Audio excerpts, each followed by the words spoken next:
Hi, everybody. We continue our third session with Samson Wang from Imperial College London, and he'll be telling us about some work on noise-induced barren plateaus and variational quantum algorithms that he did during his participation in this Los Alamos summer school.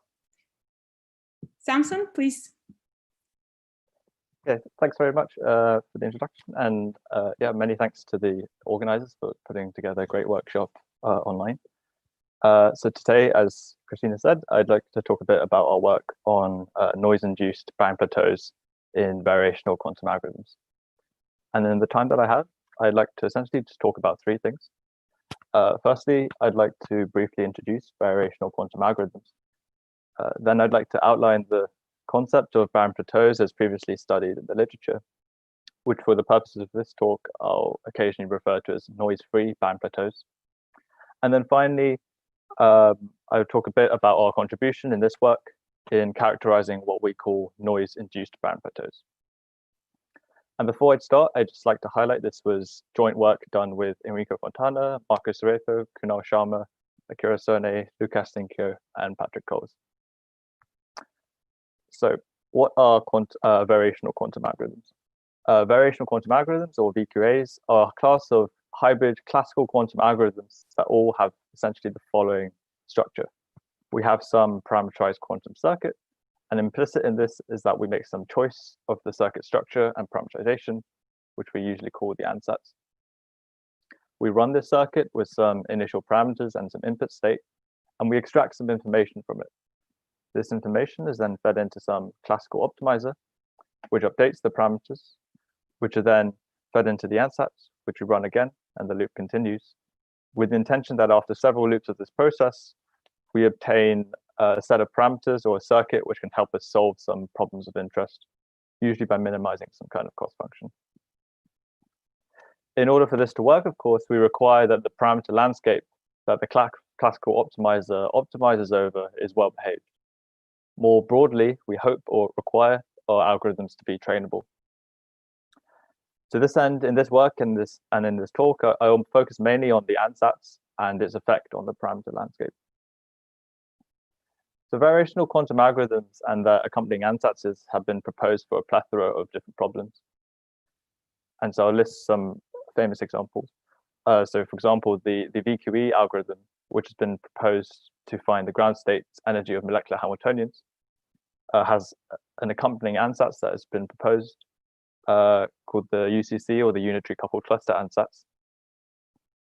The quantum approximate optimization algorithm, or QAOA, has been proposed to solve combinatorial optimization problems using an ansatz that bears the same acronym, the Quantum Alternating Operator Ansatz. And these two ansatzes are examples of what are known as physically motivated ansatzes, in that they adopt a particular structure that is motivated by the problem we're trying to solve. There's an alternative ansatz that one can adopt, where instead of being tailored to the problem, we tailor the ansatz to the hardware, which is often referred to as the hardware efficient ansatz. And in such an ansatz, one simply applies whatever native gates one has at one's disposal in an alternating, unbiased layered fashion.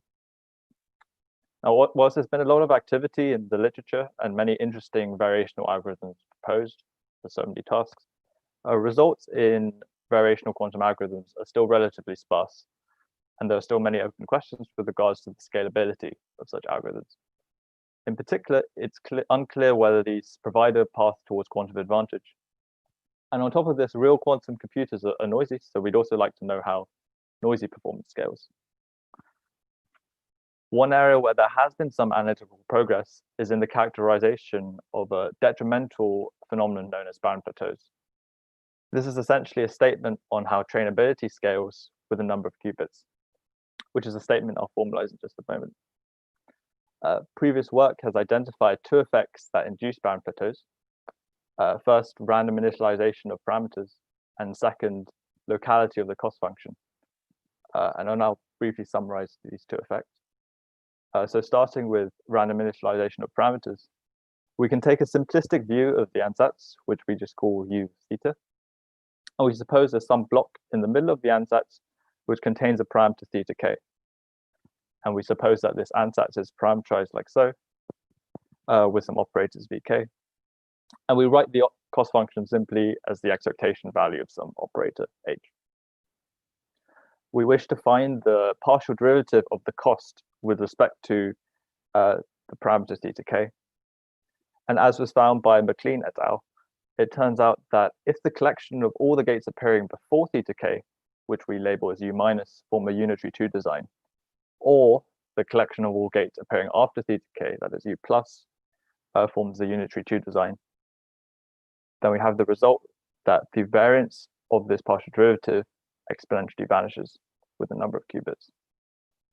And what this essentially means, thanks to Chebyshev's inequality, is that with high probability, any point selected on the cost landscape has an exponentially vanishing gradient.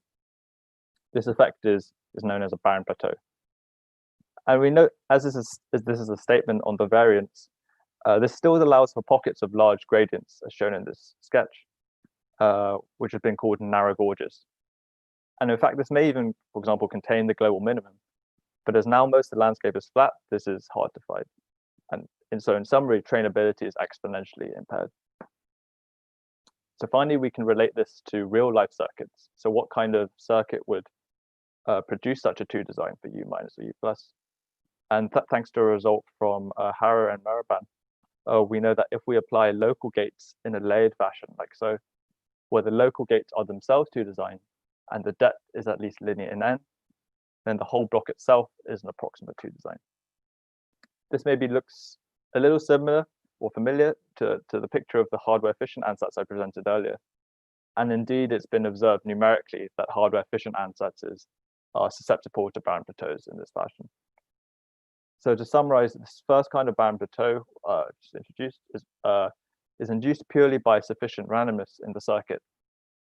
And this randomness arises if we randomly initialize the parameters in an ansatz that has a particular structure and sufficient depth. The second kind of barren plateau was discovered by Cerveto et al. And is related to the non-locality of the cost function. So let's consider a circuit that has the same structures previously presented, that is repeated layered application of locally random gates. And we can consider a cost function that is the expectation value of some operator O, and we can consider 2 possible forms of O.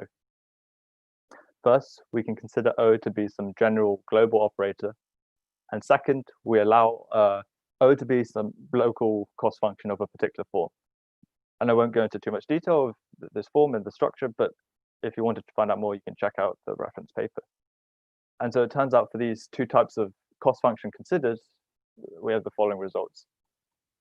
For the global cost, the variance is upper bounded by an exponentially vanishing envelope if this depth scales as polylog n.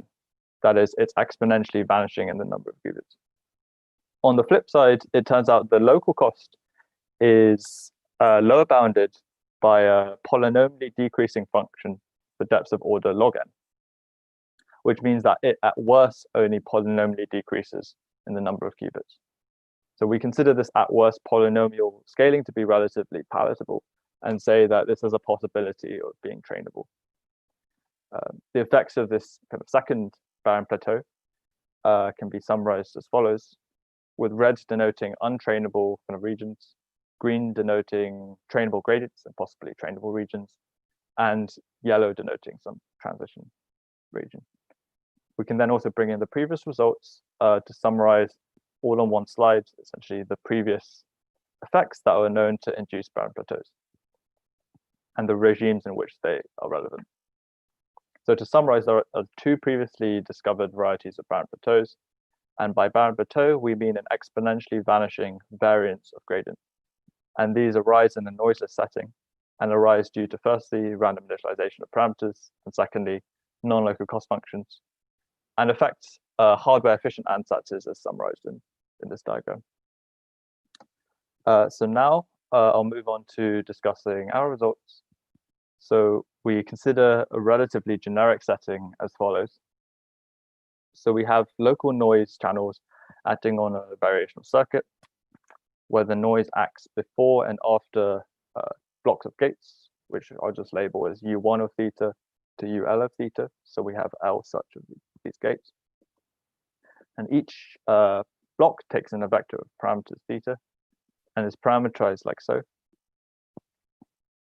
And within this parameterization, we have a set of Hamiltonians HLM, which we assume to have an efficient Pauli decomposition, by which we mean that they can be decomposed into a linear combination of a polynomial number of Pauli strings. We write the cost function simply as the expectation value of some operator O, which we also assume to admit an efficient Pauli decomposition. And finally, the noise model. The noise model can be most kind of quickly summarized maybe by its action on the block sphere. So we assume our noise acts such that the block sphere is squashed by a non-zero amount in all directions. And we label the direction of least squashing with a noise parameter Q, with which we'll express our results in reference to. Our setting therefore accounts for, of course, depolarizing noise as well as other forms of Pauli noise. And the choice of ansatz is relatively general, so it turns out we can fit in all the previously mentioned ansatzes, that is hardware efficient ansatzes, the QAOA and the UCC ansatz into this setting. And now we can state our main result now that we have our setting. So our main result is as follows. We find an upper bound on the partial derivative of the noisy cost function. And this upper bound is exponentially vanishing in the number of qubits if the number of blocks L satisfies the following condition.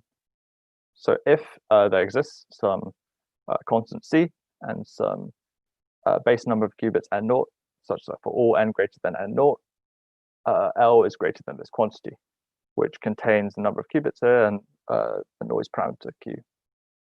And just to unpack this a bit, we can consider two scenarios where this is satisfied. So we notice that of course, the noise parameter shows up in this expression. And so if L scales linearly in the number of qubits, then this expression is satisfied given the noise is beyond some threshold value. However, if L scales superlinearly or polynomially, this is satisfied for any value of non-zero noise level. In addition to this, we also prove a companion result that the value of the cost function itself exponentially concentrates if the same condition is satisfied. I'd just like to take a moment to think about what this implies qualitatively for the cost landscape, as this is essentially now a statement on the gradient of the cost at every point in the landscape. So noise-induced barren plateaus look a little bit different to noise-free barren plateaus, in that this is a true flattening of the landscape at every point as the problem size is increased. And we don't see any so-called narrow gorges or features like that. So we're also able to extend this result to the setting where parameters in different blocks are correlated. And by correlated, I mean essentially the same parameter appears multiple points in the circuit. And this is relevant for two reasons. Firstly, there's some indication in the literature, for example, by Volkov et al., that correlating parameters can be a route to avoiding noise-free barren plateaus. So here we explicitly see that the same doesn't apply for noise-induced barren plateaus. And additionally, one expects to have the same parameter appear multiple points in the circuit in our kind of construction of the ansatz if, for instance, one uses trotterization. This then essentially allows us to equate L with the depth of the circuit in whatever native hardware implementation we choose. And so now whenever we see L, we can essentially just think circuit depth. So to summarize this main result in words, for this class of ansatz we study and for the noise model considered, we find that noise can induce a barren plateau. This is an exponential flattening of the entire cost landscape. And this occurs if the circuit depth is linear and noise strength is above some threshold, or it's inevitable asymptotically for polynomial depth circuits. And finally, I'd just like to note no assumptions here were made about, for instance, parameter initialization strategies or locality of the cost function. so noise-induced barren plateaus can occur independently, these two features. However, we could ask, if we do change the locality of the cost function, do we have any other effects induced by noise? And so it turns out we do, and there's some kind of relatively simple statement we can make for global cost functions that is essentially due to the multiplicative nature of noise. So suppose we have some additional measurement noise, which we'll model as local bit flip channels. And as before, we decompose the operator to be measured O into the Pauli basis. And we let W be the minimum weight of Pauli strings in these decompositions, where the weight is essentially the number of non-identity terms in the string of Paulis. For instance, so for a global cost function, we'd have W equal to N. This then modifies our main result like so, where Qm is essentially related to the inverse of the measurement noise strength. So then we see, for instance, for global cost functions, this then adds an extra exponentially vanishing contribution to the barren plateau. Coming back to our main result, we can look at the relevance for, say, popular ansatzes, and I'll present some implications for the QAOA and for the UCC ansatz. So I won't go into much detail about the structure of QAOA, besides just to say QAOA is, our QAOA consists of P applications of some set of gates, each of which we'll call one round of QAOA. So here we have P applications, or P rounds of QAOA. And then broadly, we can equate the depth of some implementation of the QAOA with the product of the number of rounds with the compilation cost of each round. So the depth is essentially a function of these two features, the number of rounds and the compilation cost for each round. Now, it turns out generic problems mapped to hardware topologies have the potential to occur at least linear scaling compilation cost or greater. For instance, if one uses swap networks on a 1D circuit, it's been shown max cut requires at least linear scaling in N. And KSAT problems require scaling at least N to the power K minus 1. So for instance, if one is looking at 3-SAT or higher, which is what is usually studied, then we have polynomial scaling in the number of qubits. Moreover, there's some initial evidence that the number of rounds P may also need to grow with N2, albeit probably quite lightly. So we can see that in QAOA, it's not inconceivable that one would encounter noise-induced barren plateaus. And in fact, for some problems, if we know what the optimum compilation cost is, we could potentially even guarantee we'd encounter them asymptotically. For the Unitary Coupled Cluster Ansatz, we see a similar story. So in constructing the ansatz, one maps excitation operators to Pauli operators using Bravy-Kitaev or Wigner transformations. And for instance, on a 1D circuit, one would probably expect to pick up polynomial depth using even first order trotterization. So with these two examples and perhaps others, we'd expect noise-induced barren plateaus to be something one needs to look out for. And it could potentially even be a hard roadblock in achieving exponential scaling with some of the intended uses of these ansatzes. However, of course, to make more solid statements on the other side, we require kind of more information about exactly what scaling we require for these ansatzes in order to achieve quantum advantage, if such a thing might be possible. Finally, we corroborate our analytical findings with some numerics. So we simulated the QAOA on a series of max cut problems with noise model based on gate set tomography on the IBM Arentz device. And we plot three quantities. So firstly, we plot a success parameter in the form of the approximation ratio. We plot the absolute value of the cost sampled and averaged at various points in the landscape. And finally, we also do the same with the steepest gradient at various points in the landscape. And here the black line indicates noise-free simulation. And we see that the performance increases with the number of rounds of QAOA, which is expected from similar results in the literature. But on the other side, the noisy values, which are in red, all approximately exponentially vanish as the depth is increased, as here we're plotting on log scale. So we noticed that for the, in addition, we also noticed we plot a third line in green for the approximation ratio, which corresponds to the optimized parameters from the noisy simulation plugged into a noise-free cost, which we expect to be able to do in a combinatorial optimization problem, as our cost function is essentially classical and our algorithm is outputting a classical string. But this also seems to exponentially vanish in the with the number of rounds of QAOA. So that kind of concludes everything I'd like to say today. So I'll briefly summarize the talk.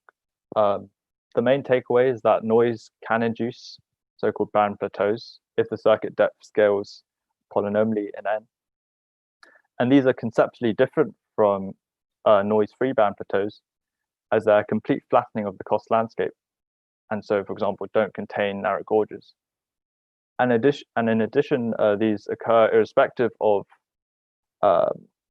pre-training, initialization strategies, locality of the cost function, correlation of parameters, and even choice of ansatz. All of which influence noise-free barren plateaus. So how can we avoid these barren plateaus? So one immediate thing we can spot is that, of course, we can construct algorithms of lower circuit depth, and once circuit depth is obtained, we can also reduce the noise level. But these are, of course, very generic aims. I'm sure everyone has. But our work essentially provides a well-defined line under which one would have to fall in terms of these two parameters.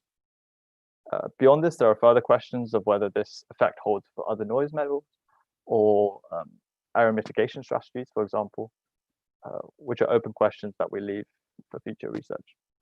And so with that, I'd like to conclude and thank everyone for listening. And I'd be very happy to take any questions on here or later today on Slack. So thanks very much. Thank you, Samson, for a very clear talk on some very nice problems.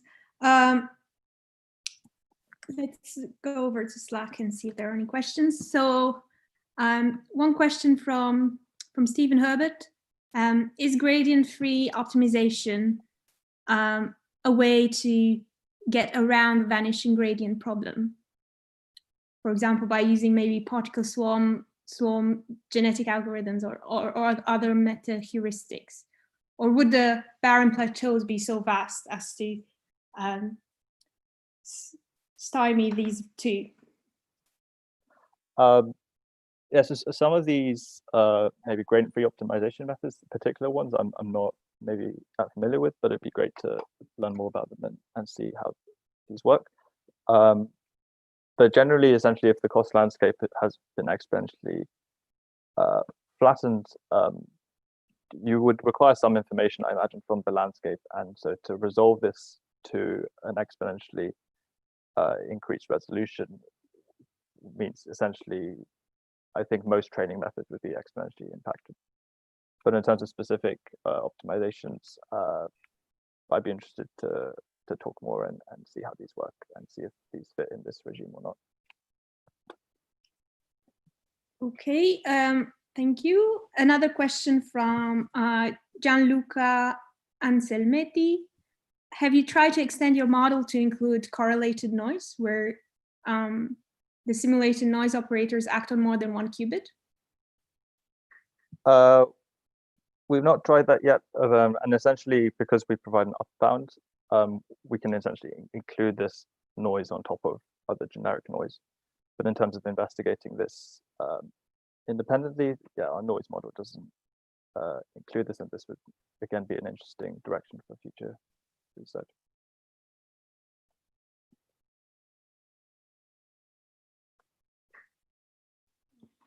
So there's another question from Corbinian Kotman,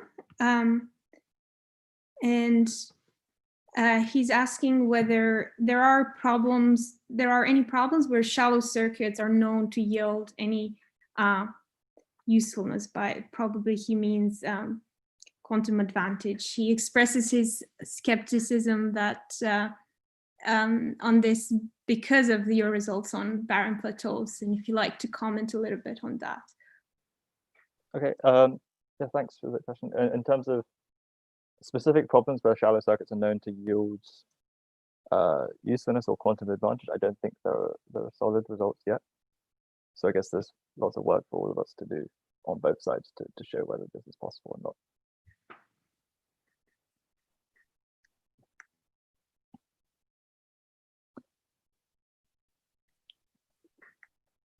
All right, I don't see any more questions in the Slack channel.